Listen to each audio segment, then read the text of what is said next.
How would you feel if you could buy an asset without using your own money? Most people believe that you need a lot of money to start investing. But wealthy investors often use a different strategy. Instead of using their own cash, they use leverage. Leverage means using borrowed money to acquire an asset that can generate income or increase in value over time. For example, imagine you find a small rental property worth $50,000. Instead of paying the full amount yourself, you make a small down payment and get financing for the rest. If the property generates monthly rental income and increases in value, you can profit while using very little of your own money. The same principle can be applied in business. Some entrepreneurs secure customer orders before purchasing products. They use the customer's payment to fund the purchase, reducing the need for their own capital.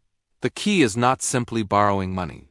The key is making sure the asset produces more income than the cost of financing it. This is one of the reasons why many successful investors focus on acquiring income-producing assets rather than saving cash alone. Think about it this way. Imagine two people start their financial journey at the same time. The first person works hard, saves money, and keeps all their savings in a bank account.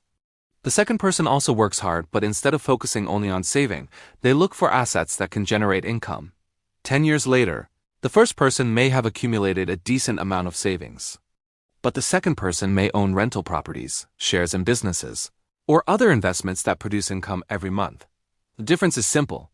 Savings can help preserve money, but assets have the potential to create more money. This is why many wealthy people ask a different question. Instead of asking, how can I save more money? They ask, how can I acquire assets that put money into my pocket? One of the most powerful concepts in finance is cash flow. Cash flow is the money that continues to come in even after the initial work has been done. For example, a landlord receives rent from tenants. A business owner receives profits from customers. An investor may receive dividends from investments. These are all examples of cash flow. Now, imagine having multiple streams of cash flow. One source may not seem life-changing, but when several income-producing assets work together, the results can be extraordinary. The challenge is that many people spend years buying liabilities instead of assets. A liability is something that takes money out of your pocket.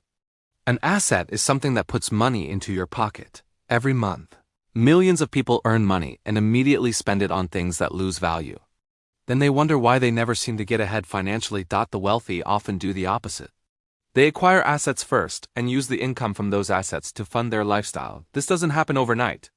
Building wealth is usually a process of making smart decisions, repeatedly over time. The good news is that you don't need to be rich to start. Many successful investors began with very little money. What separated them from others was their willingness to learn, take calculated risks, and think long-term. Remember, every wealthy person was once a beginner.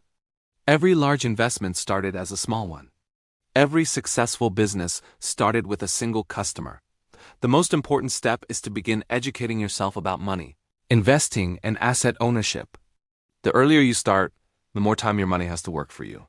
Because at the end of the day, financial freedom is not about working harder forever. It's about building systems and acquiring assets that continue working even when you're not. And that is one of the most powerful secrets behind long-term wealth creation. Follow for more money investing and wealth building strategies.